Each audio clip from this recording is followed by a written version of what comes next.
যৌগটা, এই যৌগটা কি যৌগ হওয়ার সম্ভাবনা সব থেকে বেশি? এই যৌগটার সম্ভাবনা বেশি কি সব থেকে যৌগ হচ্ছে অ্যাসিড অ্যামাইড হওয়ার। এই যৌগ অ্যাসিড অ্যামাইড। অ্যাসিড অ্যামাইড বা দেখতে হবে প্রাইমারি হবে মানে অ্যারোমেটিক হবে না অ্যালফিটিক হবে। দেখো 7খানা রয়েছে কার্বন আর 7খানা হাইড্রোজেন। হাইড্রোজেন এবং কার্বনের সংখ্যা যদি প্রায় সমান সমান হয়, আমরা জেনারেলি জানি ওটা কি টাইপের যৌগ হয়, ওটা হচ্ছে অ্যারোমেটিক যৌগ হয়। ওটা কি টাইপের যৌগ? অ্যারোমেটিক যৌগ হবে। তবে এখানে এ যৌগটা কি ধরনের যৌগ হবে? এ যেটা আছে না, আমরা ধরে নিতে পারি এটা হবে বেঞ্জামাইড, CONH2। এখানে কটা কার্বন? 7টা কার্বন আছে, 7টা হাইড্রোজেন এবং 7টা হাইড্রোজেন কোথায়? এখানে 1 2 3 4 5টা আর 7টা হাইড্রোজেন, 6টা বন্ধনে 6টা কার্বন, একটা কার্বন 7খানা কার্বন। এটা মিলে যাচ্ছে এর সাথে। এবার এর সাথে কার বিক্রিয়া করে? যদি আমরা কার বিক্রিয়া করে NaOH এর বিক্রিয়া ঘটাই, এখানে কি পাবো? আমরা অ্যামোনিয়া গ্যাস পাবো। আবার একে যদি আমরা কি দিয়ে বিক্রিয়া করে? P2O5 দিয়ে বিক্রিয়া ঘটাই। কি P2O5 কি করে? P2O5 হচ্ছে তীব্র জল শোষক পদার্থ, অর্থাৎ এখান থেকে জল শোষণ করে নিয়ে তৈরি করবে বেনজোনাইট্রাইল। তৈরি করবে কি? বেনজোনাইট্রাইল, CN তৈরি করলো। এবং এর সাথে যদি আবার আমরা কি করাই না, Br2KOH এর বিক্রিয়া ঘটায়। কার? Br2KOH এর যদি বিক্রিয়া ঘটানো হয়, তো কি যৌগ তৈরি করবে না? বেনজিন রিং তৈরি হবে NH2। এটা কি বিক্রিয়া? এটা হচ্ছে হপম্যান অবনমন বিক্রিয়া। হপম্যান অবনমন বিক্রিয়া কি হয়? একটা কার্বন কমে যায়, কার্বন কমে যাতে সিওটা অমিট হয়ে যায়। এভাবেও মনে করতে হবে। এবার এখানে কি দিয়েছে? এই যৌগটার মধ্যে যদি আমরা CH-CL3 দিই, কি বলেছে? CH-CL3 ক্লোরোফর্ম, CH-CL3 দিল। আর কি দিল এর সাথে না? অ্যালকোহলীয় KOH, সম্ভবত হ্যাঁ অ্যালকোহলীয় KOH। অ্যালকোহলীয় KOH দিলে যে যৌগটা তৈরি করবে সেটা কি বলছে? এটা কি তৈরি হবে? অ্যাকচুয়ালি এটা কার্বিলামিন টেস্ট না। এই রিয়েজেন্টটা কি? এই রিয়েজেন্টটা কার্বিলামিন রিয়েজেন্ট। এটা কি রিয়েজেন্ট? Carbylamine, carbylamine. তো এটা হবে কি? Isocyanide, NC। এবার এটা কি হচ্ছিল? এটা হচ্ছিল এ যৌগ। এটা যা তৈরি হয়েছিল প্রথম যে P2O5 যে তৈরি হচ্ছিল, এটা বি যৌগ। আর Br2KOH C যৌগ এটা, আর এটা D। তো বি আর ডি পরস্পর আইসোমার তো হচ্ছে না, একটা হচ্ছে বেনজোনাইট্রাইল, একটা বেনজিন আইসোসায়ানাইড। এটা বেনজিন সায়ানাইড, এটা বেনজিন আইসোসায়ানাইড। এই দুটো আইসোসায়ানাইড যৌগ, এটা পরস্পর সমবায় যৌগ। তো এই আমাদের ABCD পেয়ে গেলাম। এ কোনটা? এটা এ, এটা বি, এটা সি, এটা ডি। এদিকে তোমাকে লিখতে হবে স্টেপ বাই স্টেপ এবং সমীকরণগুলো দেখাতে হবে। নেক্সট কোশ্চেন নম্বর 42 কি বলেছে দেখো, 42 নম্বর কোশ্চেন। 42 নম্বর কোশ্চেনে দেখো বলেছে যে নিচের বিক্রিয়াগুলির বিকারকগুলি লেখো। নিচের বিক্রিয়া কি লিখতে বলেছে? বিকারকগুলি লিখতে বলেছে। তো বিকারক হিসেবে প্রথম বিকারকটা কি হবে? প্রথম যেটা দেওয়া আছে সেটা দেওয়া আছে কি না বেনজিনিক। বেনজিনিক দেওয়া আছে NH2, বেনজিনিক দেওয়া আছে Br, বেনজিনিক এই পজিশনে দেওয়া আছে মিথাইল গ্রুপ। এখানে যদি কি রিয়েজেন্ট দিতে হবে যার জন্য এটা তৈরি হবে কি বেনজিন ডাইজেনাল লবণ Cl প্লাস Br, আর কি আছে না CH3। এইটা টোটাল যৌগ। এইখানে কি দিলে এটা তৈরি হবে? এটা কি ছিল? অ্যামিন যৌগ। NH2 থেকে ডাইজেনাল লবণ।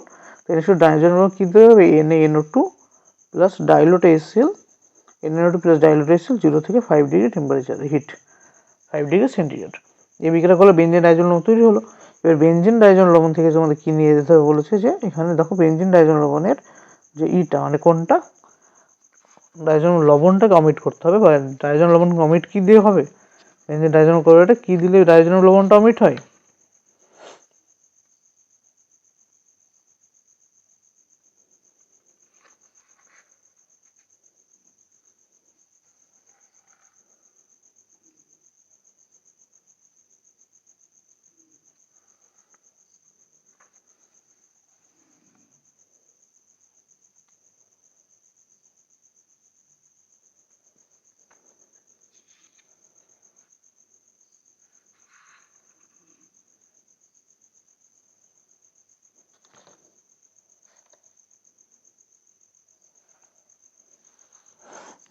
H3PO2।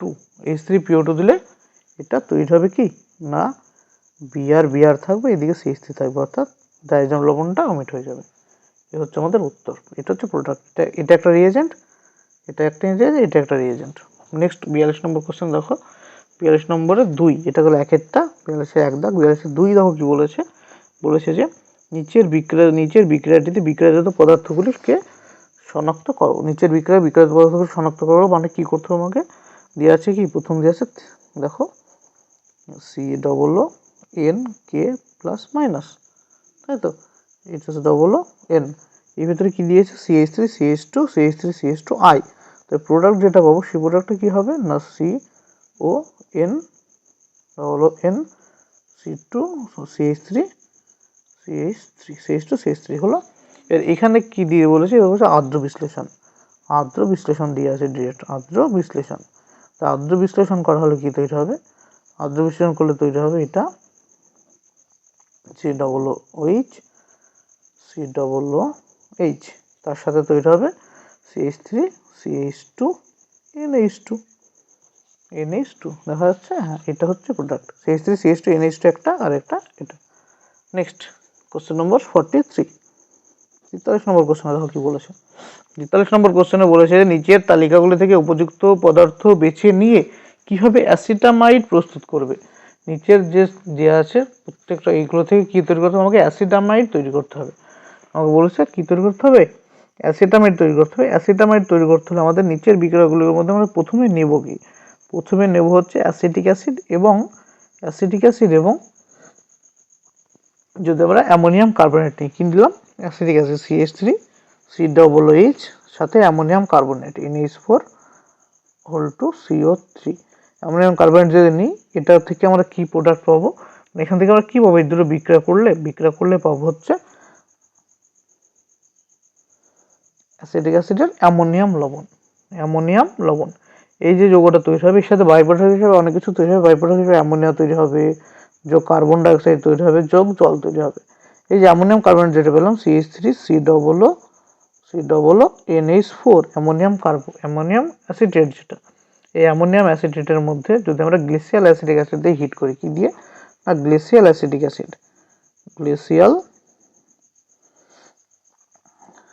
অ্যাসিড যদি আমরা কি করি হিট করি, প্রোডাক্ট কি পাবো আমরা CH3 CONH2। এটাই তো আমাদের তৈরি করতে বলেছিল, এটাই অ্যাসিটামাইডের সঙ্গে এটাই তৈরি করতে বলেছিল, এটা আমাদের উত্তর। নেক্সট 2 নম্বর কোশ্চেন বলেছে দেখো থ্যালিমাইড থেকে কিভাবে অ্যান্থ্রানোলিক অ্যাসিড তৈরি করবে। কি বলছে, কি থেকে, থ্যালিমাইড থেকে কি তৈরি করতে হবে আমাকে, অ্যান্থ্রানোলিক অ্যাসিড। থ্যালিমাইড থেকে অ্যান্থ্রানোলিক অ্যাসিড যেটা কি করে তৈরি করা হয় না, থ্যালিমাইডের সঙ্গে সকলে জানো NH, এটা থ্যালিমাইডের সঙ্গে, থ্যালিমাইডের মধ্যে যদি আমরা কি দিই NaOH দিই, কি দেবো NaOH দিলে কি তৈরি হবে, এটা তৈরি হবে COONA তৈরি হলো, এর সাথে তৈরি হবে NH2 তৈরি হলো, CONH2 তৈরি হবে, CONH2 তৈরি হবে। এর ভিতরে যদি NaOCl দিই, কি দিই NaOCl দেওয়া হয়, তো এটা কি তৈরি হবে, NaOCl দিলে তৈরি হচ্ছে COONA, আর এখানে তৈরি হবে NH2। এই NH2-র মধ্যে যদি 6 স্টেপে আর্দ্র বিশ্লেষণ করি, তো তৈরি হবে আমাদের অ্যান্থ্রানোলিক অ্যাসিড। কি তৈরি হবে, অ্যান্থ্রানোলিক অ্যাসিড। এটা হচ্ছে অ্যান্থ্রানোলিক অ্যাসিড, অ্যান্থ্রানোলিক অ্যাসিড।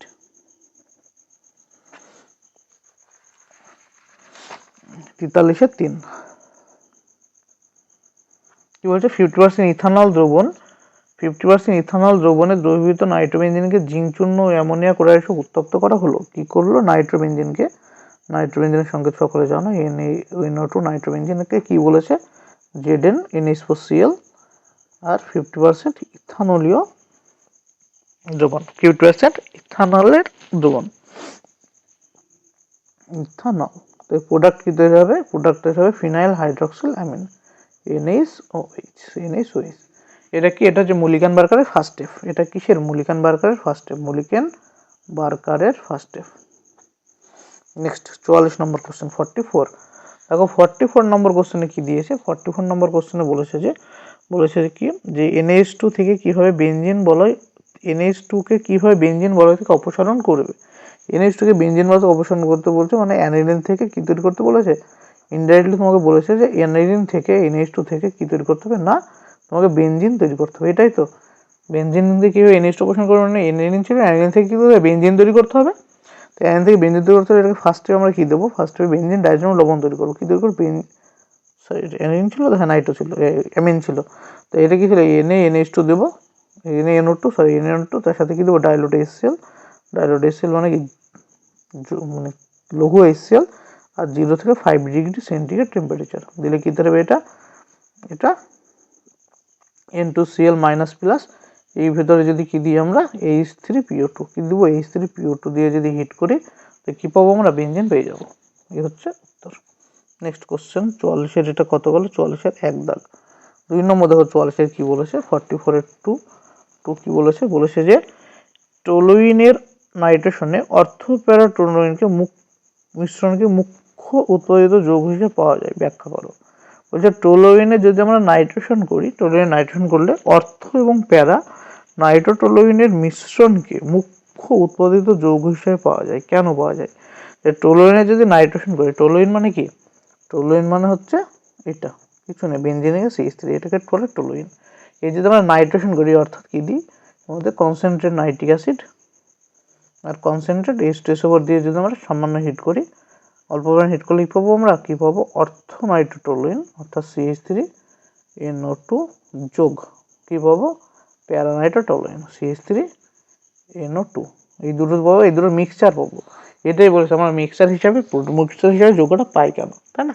কারণ কি যে আমাদের টলুইন যে যৌগটা ছিল, কি যৌগ ছিল? টলুইন। CH3 মানে CH যদি আমরা ভেঙে লিখি এটা কি দেখাবে? এগুলো যে এগুলো কি হাইপার কনজুগেশন দেখাবে। হাইপার কনজুগেশন দেখাবে অর্থাৎ আমাদের এটা নো বন্ড রেজোন্যান্স টাইপের দেখাবে। যদি নো বন্ড রেজোন্যান্স দেখায়, নো বন্ড রেজোন্যান্স মানে কি রেজোন্যান্স?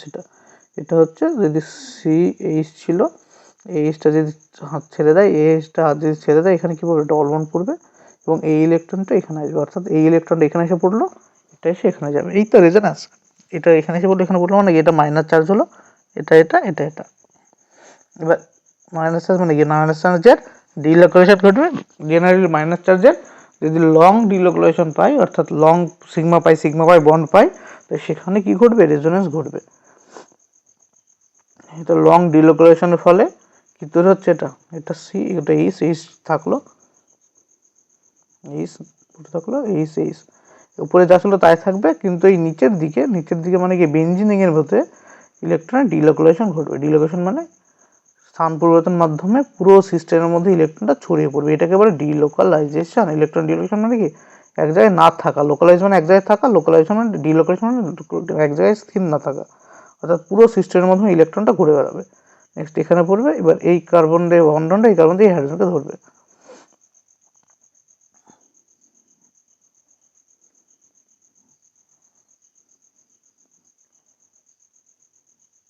এরকম একইভাবে কি এই হাইড্রোজেনটা দেখালো, আমাদের একটা হাইড্রোজেন দেখিয়েছি, এখানে 3টে হাইড্রোজেন রয়েছে। এবার 3টে হাইড্রোজেন বাকি হাইড্রোজেনগুলো সেম রকমের কি দেখাবে? সেম রকমের রেজোন্যান্স দেখাবে। রেজোন্যান্স দেখালে প্রচুর কতগুলো স্ট্রাকচার হবে? 1টা 2টো 3টে 4টে 5টা আরও 3খানা, তার মানে টোটাল 9টার মতো স্ট্রাকচার, 11টার মতো স্ট্রাকচার দেখা যাচ্ছে। রেজোন্যান্স স্ট্রাকচার কত হয়? এর 11টা। হাইপারকনজুগেশন স্ট্রাকচার হয় 11টা টোটাল। এবার একই যে রেজোন্যান্সের যে ডিলোকেশন ঘটলো, এই ডিলোকালাইজেশন ফলে দেখো যে ইলেকট্রন চার্জ ডেন্সিটি, ইলেকট্রনের চার্জ ডেন্সিটি কোন সেন্টারে বেড়েছে? যে টলুইন সাপেক্ষে এটা হচ্ছে কি পজিশন? এটা হচ্ছে অর্থ পজিশন, এটা কি প্যারা পজিশন, এটা হচ্ছে মেটা পজিশন, এটাও কি একইভাবে মেটা, এটা হচ্ছে অর্থ। এটা CH3 গ্রুপের রেসপেক্ট এইগুলো পজিশন। এই পজিশনগুলোর মধ্যে দেখো এই যে রেজোনেন্স যখন করছি আমরা অর্থতে এবং প্যারাতে কি হয়েছে? ইলেকট্রন ডেন্সিটি বেড়ে গেছে। ইলেকট্রন ডেন্সিটি বেড়ে গেছে মানে কি? ইলেকট্রন ঘনত্ব বেড়ে গেছে, তাই না? ইলেকট্রন ঘনত্ব বেড়ে যাওয়ার জন্য ওগুলো ইলেকট্রন রিচ সেন্টার। এবার ইলেকট্রন রিচ সেন্টার হলে আমরা যদি নাইট্রেশন ঘটাই, নাইট্রেশনের রিয়েজেন্ট কি? NO2 plus নাইট্রোনিয়াম ion. নাইট্রেশনের যে বিক্রিয়া মানে কনসেন্ট্রেট H2SO4 এবং কনসেন্ট্রেট নাইট্রিক অ্যাসিড দিলে যে রিয়েজেন্টটা আমরা পাই, যে রিয়েজেন্ট মানে যে নিউক্লিওফাইলটা পাই, যে ইলেকট্রোফাইলটা পাই, সেই ইলেকট্রোফাইলটা কি না NO2 প্লাস। এই NO2 প্লাস ইলেকট্রোফাইল হওয়ার জন্য এই ইলেকট্রো প্লাস হলো কি করবে? যে এটাকে নিজে কি ইলেকট্রন ডিফিশিয়েন্ট মানে এর নিজে কি আছে? ইলেকট্রন ঘাটতি রয়েছে। ইলেকট্রন ঘাটতি হওয়ার জন্য বেনজিনিং এর যে পজিশনে কি ইলেকট্রন সবথেকে বেশি রয়েছে সেখানে কি অ্যাটাক করবে। তো এই বেনজিনিং এর অর্থ এবং প্যারা পজিশনে কি আছে? অর্থ এবং প্যারা পজিশনে ইলেকট্রন দেখো কি আছে? ঘনত্ব বেশি। তাই ইলেকট্রন ঘনত্ব অর্থ এবং প্যারা পজিশনে বেশি হওয়ার জন্য নাইট্রো গ্রুপটা কোথায় ঢুকবে? নাইট্রো গ্রুপটা ঢুকবে অবভিয়াসলি কোথায়? অর্থতে এবং প্যারাতে। সেজন্য যে টলোইনে যদি আমরা নাইট্রেশন করি অর্থ এবং প্যারা দুটোই মুখ্য প্রোডাক্ট হিসাবে পাই। এ হচ্ছে আমাদের উত্তর। এটা তোমাকে রেজোনেন্স স্ট্রাকচার দিয়ে নিচে লিখতে হবে সামান্য কিছু। কি লিখতে হবে? যে এই উপরে রেজোনেটিং স্ট্রাকচার থেকে আমরা দেখতে পাচ্ছি যে যেদিকে আমরা টলোইনের hyper conjugated related resonance structure করি তবে তার অর্থ এবং প্যারা পজিশনে ইলেকট্রন ঘনত্ব বেড়ে যায়। আর যেহেতু নাইট্রেশন বিক্রিয়া রিয়েজেন্ট হচ্ছে NO2 প্লাস, অর্থাৎ নিজে ইলেকট্রোফাইল হওয়ার জন্য এর ইলেকট্রন ডেফিসিয়েন্সি মানে ইলেকট্রনের ঘাটতি রয়েছে। ইলেকট্রন ঘাটতিকে মেটানোর জন্য যে সেন্টার বিক্রিয়া করবে সেখানে ইলেকট্রন রিচ হতে হবে, অর্থাৎ টোলিন সাপেক্ষে অর্থ এবং প্যারা পজিশনে অ্যাটাক করবে। এ হচ্ছে সেজন্য এটা কি হয়, টোলিন অর্থ প্যারা সাবস্টিটিউট প্রোডাক্ট দেখায়, মানে অর্থ এবং প্যারার মিক্সচার হিসেবে পাওয়া যায়।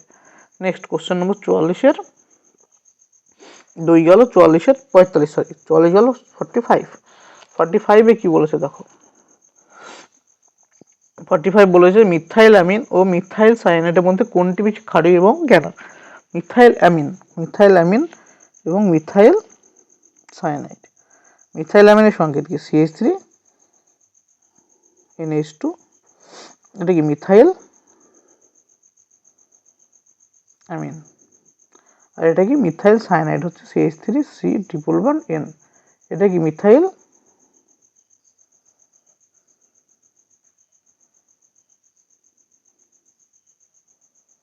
সায়ানাইড। এই মিথাইল অ্যামিন মিথাইল সায়ানাইড এই দুজনে কি দেখায়? দুজনে নাইট্রোজেনের লোন পেয়ার রয়েছে, তাই যে নাইট্রোজেনের লোন পেয়ারটা ইলেকট্রন কি করতে পারবে? ইলেকট্রন ডোনেট করতে পারবে, সেই নাইট্রোজেনের লোন পেয়ারটা খুব সহজেই ছাড়া কি তারা হচ্ছে যে নাইট্রোজেনের লোন পেয়ার খুব সহজে ডোনেট করতে পারবে তার ক্ষারকতা বেশি। দেখা যায় এই নাইট্রোজেনটা sp3 সংকরায়িত, sp3, আর এই নাইট্রোজেন কি sp সংকরায়িত। আর আমরা জানি sp সংকরায়িত কি হয়, sp সংকরায়িত যে মৌলটা সেটা কি হবে, সেটা ইলেকট্রনিটি বেশি হওয়ার জন্য এই ইলেকট্রনকে খুব সহজে অন্যকে দান করতে পারবে না। কি বললাম? মিথাইল অ্যামিনের নাইট্রোজেন sp3 সংকরায়িত এবং মিথাইল সায়ানাইডের নাইট্রোজেন sp সংকরায়িত। আর আমরা জানি sp সংকরায়িততে s চরিত্র কত 50% আছে, আর sp3 সংকরায়িত s চরিত্র 25%। যেহেতু s চরিত্রের মান বেশি হলে কি হয়, ইলেকট্রনিটি বৃদ্ধি পায়, তাই মিথাইল সায়ানাইডের n এর ইলেকট্রনিটি বেশি। ইলেকট্রন বেশি হওয়ার জন্য ইলেকট্রন জোটকে, অর্থাৎ যে ইলেকট্রন নিঃসঙ্গ ইলেকট্রন রয়েছে এটাকে খুব সহজে অন্য এলিমেন্টকে দান করতে পারবে না। যেহেতু খুব সহজে অন্য এলিমেন্টকে দান করতে পারবে না, তাই মিথাইল সায়ানাইডের কি হবে? মিথাইল সায়ানাইডের ক্ষারকত্ব কম হবে। অপরপক্ষে মিথাইল অ্যামিনের ক্ষেত্রে মিথাইল অ্যামিনের যে মিথাইল গ্রুপ রয়েছে, মিথাইল গ্রুপের প্লাস আই ইফেক্ট থাকার জন্য এ কি করবে, ইলেকট্রন যে বন্ড ইলেকট্রন রয়েছে বন্ড ইলেকট্রনকে কোন দিকে, নাইট্রোজেনের দিকে শিফট করবে। নাইট্রোজেন দিকে শিফট করলে নাইট্রোজেনের মাথায় ইলেকট্রন ঘনত্ব বেড়ে যাবে, নাইট্রোজেনের মাথায় ইলেকট্রন ঘনত্ব বেড়ে গেলে সেই নাইট্রোজেন লোকালাইজ হিসেবে পেয়ে যাবে, অর্থাৎ খুব সহজে অপরকে ইলেকট্রন দিতে পারবে। সেজন্য মিথাইল অ্যামিনের ক্ষারকত্ব মিথাইল আইসোসায়ানাইড মিথাইল সায়ানাইড থেকে বেশি হয়। নেক্সট কোশ্চেন হচ্ছে বেনজিন থেকে কি করে নাইট্রোবেনজিন তৈরি করবে? 45-এর 2, এটা গেল 1 নম্বর। 2-এ কি বলেছে, যে বেনজিন থেকে নাইট্রোবেনজিন, বেনজিন রিং দেওয়া আছে, কি করতে হবে, নাইট্রোবেনজিন তৈরি করতে হবে। এই তো প্রোডাক্ট NO2, তো কি দিতে হবে, কনসেন্ট্রেট NO3, কনসেন্ট্রেট H2SO4, কিন্তু কনসেন্ট্রেট নাইট্রিক অ্যাসিড এবং কনসেন্ট্রেট H2SO4 এবং এর সাথে হিট, সামান্য হিট। বেশি হিট দিলে ডাইনাইট হয়ে যাবে, 100 ডিগ্রি যাবে না, 100 ডিগ্রি কম 30-40 মতো হিট দিলেই এটা নাইট্রোবেনজিন তৈরি হবে। নেক্সট 45-46, 46-এ কি বলেছে দেখো, বলেছে যে নিচের এই বিক্রিয়াজাত যৌগগুলি শনাক্ত করো। বিক্রিয়াজাত শনাক্ত করো দিয়ে বলেছে, প্রথম দেখো দিয়েছে কি নাইট্রোবেনজিন দেওয়া আছে, নাইট্রোবেনজিন NO2-এর মধ্যে দিয়েছে SnHCl, কি দিয়েছে SnHCl দিলে কি তৈরি হবে, এটা অ্যানিলিন তৈরি হবে, অর্থাৎ এটা বিজারিত হয়ে NH2 তৈরি করবে। এই বিজারিত NH2 তৈরির মধ্যে যদি আমরা কি ক্লোরোফর্ম দিই CH3COOH, সে তাপ দিলে কি তৈরি হবে, CH3 ক্লোরোফর্ম তাপ দিলে এটা কার্বেলামিন টেস্ট টেস্টে কি তৈরি হয়, আইসোসায়ানাইড তৈরি হয়, NC হয়ে গেল এটা। নেক্সট 2 নম্বর কি বলেছে দেখো, এটা 1 নম্বর, এটা 2 নম্বর। 2 নম্বর বলেছে দেওয়া আছে কি, দেওয়া আছে দেওয়া আছে কি NH2 এর মধ্যে দিয়েছে NO2 HbF4, NO2 HbF4 দিলে কি তৈরি হয় না, N2 কি তৈরি হবে, এটা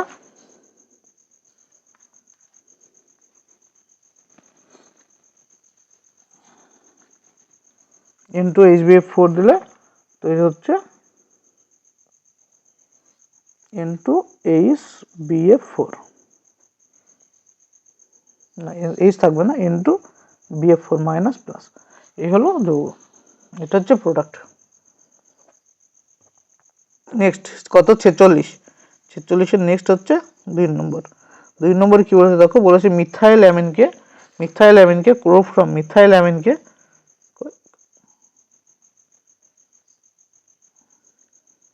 অ্যামিনকে ক্লোরোফর্ম পটাশিয়াম হাইড্রোক্সাইড দ্রবণ সহ উত্তপ্ত করলে কি ঘটবে? কাকে মিথাইল অ্যামিন, সংকেত কি CH3NH2, এটা মিথাইল অ্যামিনকে কি বলছে ক্লোরোফর্ম CaCl3 আর KOH সহ উত্তপ্ত করলে তৈরি হবে কি মিথাইল আইসোসায়ানাইড। এই হলো যৌগ। কত হলো 46। Question number 47। 37 নম্বর কোশ্চেনে কি দিয়ে দেখো, বলেছে বিকারকগুলি লেখো। বিকারকগুলি লিখতে বলেছে। বিকারক কি আছে, প্রথম বিকারক কি, কত 47-এর প্রথম বিকারক দেখো দিয়েছে CN এর মধ্যে কি দিলে এটা কি তৈরি হবে CH2NH2 আর এর মধ্যে কি দিলে তৈরি হবে CH2OH, কি দিলে CH2OH। তো ফার্স্টে কি দেবো আমাদের, ফার্স্টে দেবো লিথিয়াম অ্যালুমিনিয়াম হাইড্রাইড দিলে হবে না, লিথিয়াম অ্যালুমিনিয়াম হাইড্রাইড দিতে পারো, বা যে কোনো রিডিউসিং এজেন্ট দিলে কি তৈরি হবে, স্ট্রং রিডিউসিং এজেন্ট দিলে তৈরি হবে CH2NH2। এর ভিতরে যদি আমরা HNO2 দিই, কি দিই HNO2 দিলে তৈরি হবে এই যৌগটা, হয়ে গেল প্রোডাক্ট। নেক্সট কোশ্চেন কি বলেছে দেখো 37-2-এ, এটা এক গেল। 37-2 দেখো ভালো করে, বলেছে শিবক্ষারক কি, বলেছে কি দেখো, বলেছে শিবক্ষারক কি, শিবক্ষারক।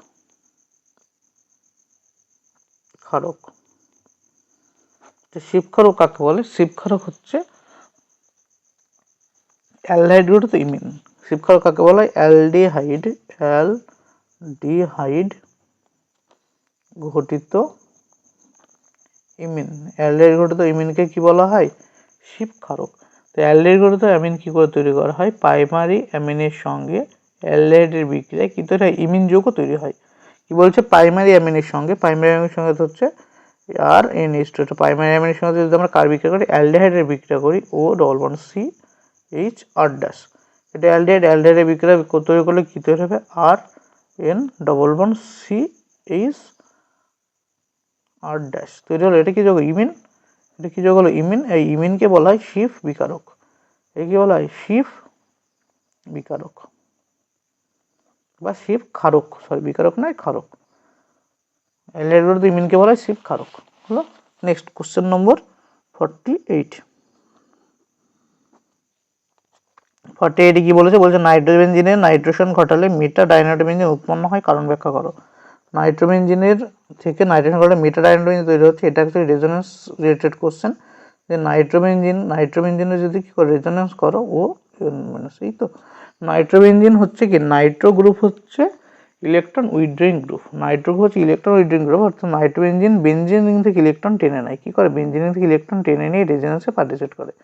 বেনজিন রিং থেকে ইলেকট্রন যখন টানবে তখন কি যৌগ তৈরি করবে না, এই NO- তৈরি হলো, এটা প্লাস। এবার ইলেকট্রন টানছে কোথা থেকে, ইলেকট্রন এখান থেকে টানছে, অর্থাৎ এটা পজিটিভ সেন্টার তৈরি হলো, এটা পজিটিভ চার্জ বিশিষ্ট সেন্টার তৈরি হলো। কি করে, পজিটিভ চার্জ এখান থেকে ইলেকট্রন টানবে, পাই ইলেকট্রন টানলে এই যে এইটা এখানে কি তৈরি হবে, এটা রেজোনেন্স হিসাবে ডিলোকালাইজেশন ঘটবে, ইলেকট্রনের যে টানছিল সেটা আস্তে আস্তে মধ্যে ছড়িয়ে পড়বে যৌগের ভিতরে, O-, এখানে কি এই বন্ধনটা এখানে এসে পড়বে, অর্থাৎ যেটা তৈরি হলো, কি তৈরি হলো,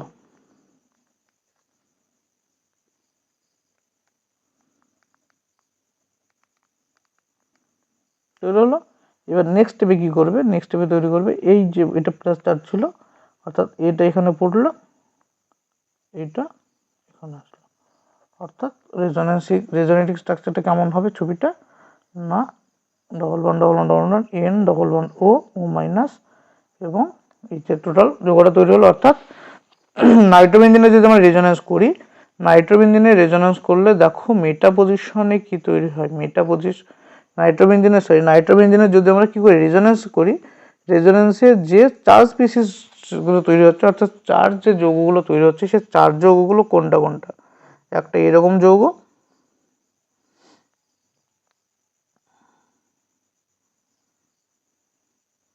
এটা একটা চার্জ যৌগ, অর্থাৎ প্যারা পজিশনে পজিটিভ সেন্টার, আর একটা কি পজিশনে না, সরি একটা অর্থ পজিশনে পজিটিভ, একটা হচ্ছে প্যারা পজিশনে পজিটিভ, তাই তো। যদি আমরা নাইট্রোবেনজিনের কি করি, নাইট্রোবেনজিনের রেজোনেন্স ড্র করি, রেজোনেন্স স্ট্রাকচার আমরা দেখতে পাই কোথায়, প্যারাতে এবং অর্থতে কি রয়েছে, পজিটিভ সেন্টার রয়েছে। আর যদি আমরা এর ইলেকট্রোফিলিক বিক্রিয়া করি, অর্থাৎ ইলেকট্রোফিলিক প্রতিস্থাপন বিক্রিয়া করি, অর্থাৎ মেটা দিয়ে কী করে ইলেকট্রোফিলিক প্রতিস্থাপন বিক্রিয়া করলে কী হয়, ইলেকট্রোফাইল নিজেই কি ইলেকট্রন ডেন্স সেন্টার, ইলেকট্রন নিজেই ডেফিশিয়েন্ট সেন্টার, ইলেকট্রোফাইল নিজেই কি ইলেকট্রন ডেফিশিয়েন্ট সেন্টার, অর্থাৎ নিজেরই ইলেকট্রন ঘনত্ব কম রয়েছে, ইলেকট্রন নিজেরই ঘাটতি রয়েছে, কম তো না, অ্যাকচুয়ালি ঘাটতি শব্দটা ব্যবহার করে ভালো হয়, ইলেকট্রন নিজেরই কি ঘাটতি রয়েছে। তাই নিজের ইলেকট্রন ঘাটতি থাকলে বেনজিনিংয়ে যে অঞ্চলে ইলেকট্রন ঘাটতি রয়েছে তার সাথে বিক্রিয়া করে যৌগ তৈরি করতে পারবে না। তবে বেনজিনিংয়ের অর্থ এবং প্যারার তুলনায় মেটা পজিশনে ইলেকট্রন ঘাটতির পরিমাণ কম, এটা পজিটিভ, অর্থ পজিটিভ, প্যারা পজিটিভ, তার মানে মেটা পজিশনগুলো কি আছে, মেটা পজিশনগুলো ইলেকট্রন ঘাটতি কম আছে, কার থেকে, অর্থ প্যারা ঘাটতি কম মানে কি, এই দুটো সেন্টার থেকে, অর্থাৎ অর্থ এবং প্যারা পজিশন থেকে মেটা পজিশনে ইলেকট্রন ঘনত্ব বেশি, তাই গ্যাস বেশি হওয়ার জন্য কি করবে, মেটা ডাইনাইট্রোবেনজিন তৈরি করবে। নাইট্রোবেনজিনের নাইট্রেশন মানে রিয়েজেন্ট কি, নাইট্রেশন মানে এই রিয়েজেন্টটা না তুমি ব্যবহার করে আমরা কি কনসেন্ট্রেট H2SO4 বা ধূমায়ন H2 এর সাথে কনসেন্ট্রেট নাইট্রিক অ্যাসিড বা ধূমায়ন নাইট্রিক অ্যাসিড, এই রিয়েজেন্টের সাথে হিট, এই তো রিয়েজেন্ট, এই যে নাইট্রেশন রিয়েজেন্ট মানে কি অ্যাকচুয়ালি NO2+ কি নিজে ইলেকট্রোফাইল হওয়ার জন্য নিজেই তো পজিটিভ চার্জ, নিজে পজিটিভ চার্জ হওয়ার জন্য বেনজিনিংয়ে যেখানে ইলেকট্রন ঘনত্ব, ইলেকট্রন ডেন্সিটি বেশি তাকে গিয়ে অ্যাটাক করবে। তো এখানে তৈরি হবে কোনটা না, মেটা পজিশন ডাইনাইট্রেটটা তৈরি হবে, তাই এটা মেটা ওরিয়েন্টিং গ্রুপ হিসেবে কাজ করে। বোঝা গেল। 48 নম্বর কোশ্চেন, 48-এর 2 নম্বর দেখো কি বলছে, বেনজিন বলয়ে কি করে সিএন মূলক প্রবেশ করাবে। বেনজিন বলয়, এটা বেনজিন বলয় হলো, বেনজিন বলয় যদি আমরা কি দিই না, concentrate nitric acid, concentrate H2SO4 তার সাথে হিট 40°C বা তার কম বেশি দিলে কি করবে, এটা নাইট্রোবেনজিন তৈরি করবে। নাইট্রোবেনজিনে যদি SnHCl অর্থাৎ রিডাকশন করি, তৈরি করবে কি অ্যানিলিন তৈরি করবে NH2, এই অ্যানিলিনের মধ্যে যদি আমরা কি দিই না NaNO2 প্লাস ডাইলুট HCl, লঘু HCl সাথে 0 থেকে 5 ডিগ্রি টেম্পারেচারে বিক্রিয়া ঘটানো, অর্থাৎ এটা বরফ মিডিয়ামে বিক্রিয়া করানো হয়। তো বিক্রিয়া করালে কি তৈরি হবে, এটা বেনজিন ডাইজল লবণ তৈরি হবে N2Cl মাইনাস প্লাস, এই বেনজিন ডাইজল লবণের মধ্যে যদি আমরা কি করি দিয়ে আমাকে কি তৈরি করতে হবে, CN তৈরি করতে হবে না, তাহলে KCN আর CuCN দেবো, অর্থাৎ কি বিক্রিয়া করবে এটা CuCN, স্যান্ডমায়ার রিয়াকশন না, স্যান্ডমায়ার করালে কি তৈরি হবে, এটা CN তৈরি হবে, এটা হচ্ছে অ্যান্সার। এটা হলো question number 48। Next question number 49 কি বলেছে, 49 কি বলেছে দেখো,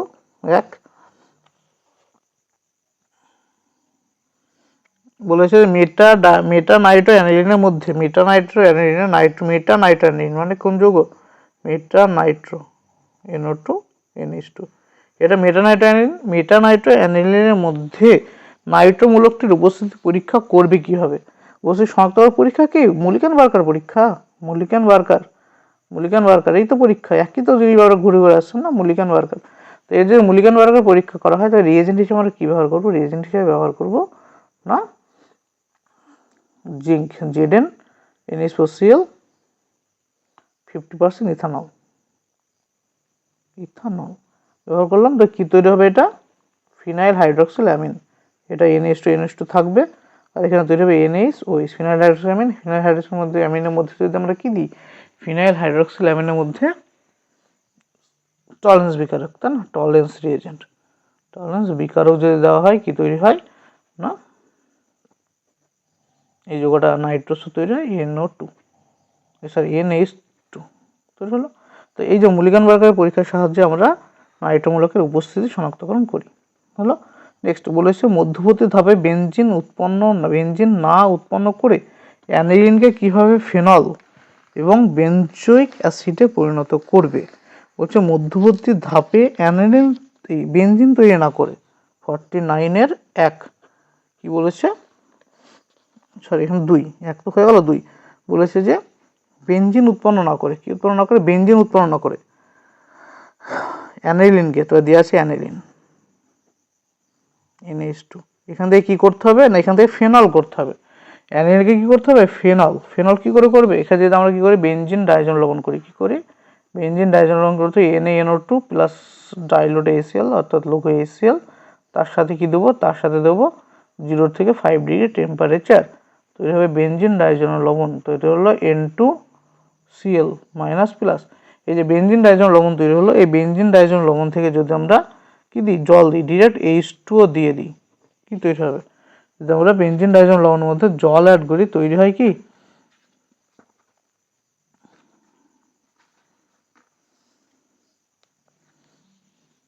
ফেনল তৈরি হবে। কি তৈরি হবে, ফেনল।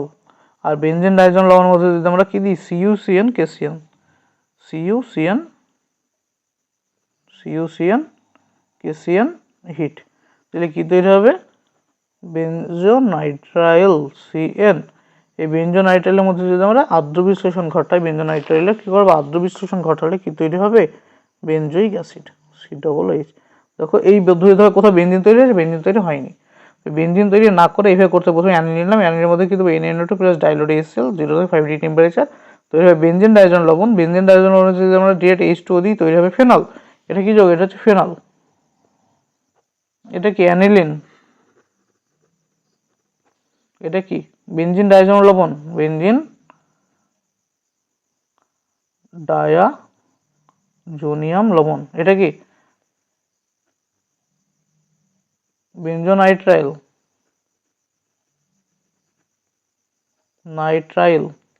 আর এটা কি কার্বো, এটা হচ্ছে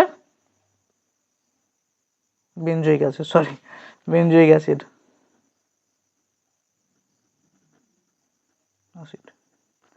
নেক্সট দেখো 50, কোশ্চেন নম্বর 50 বলেছে বিক্রিয়ার সহযোগে লেখো কিভাবে প্রাইমারি অ্যারোমেটিক অ্যামিন ও অ্যারোমেটিক নাইট্রোমূলক যৌগ শনাক্তকরণ করবে।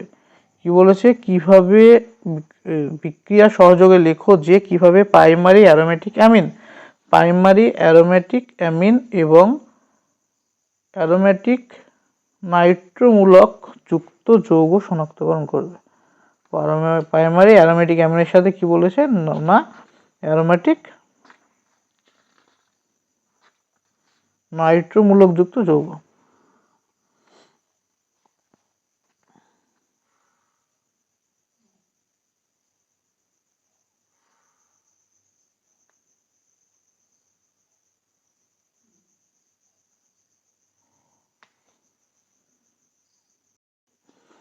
কি বলেছে 50 নম্বর কোশ্চেন বলেছে বিক্রিয়ার সহযোগে লেখো যে কিভাবে প্রাইমারি অ্যারোমেটিক অ্যামিন ও অ্যারোমেটিক নাইট্রোমূলককে শনাক্তকরণ করবে। তো প্রাইমারি অ্যারোমেটিক অ্যামিনের সংকেত হচ্ছে, প্রাইমারি অ্যারোমেটিক অ্যামিন হচ্ছে NH2 CH2 NH2, এটা প্রাইমারি অ্যারোমেটিক অ্যামিন। আর বলেছে অ্যারোমেটিক অ্যারোমেটিক সাথে NO2 গ্রুপ।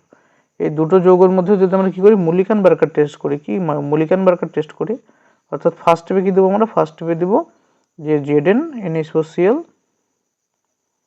আর তার সাথে দেবো 50% ইথানল C2H5OH দিলাম।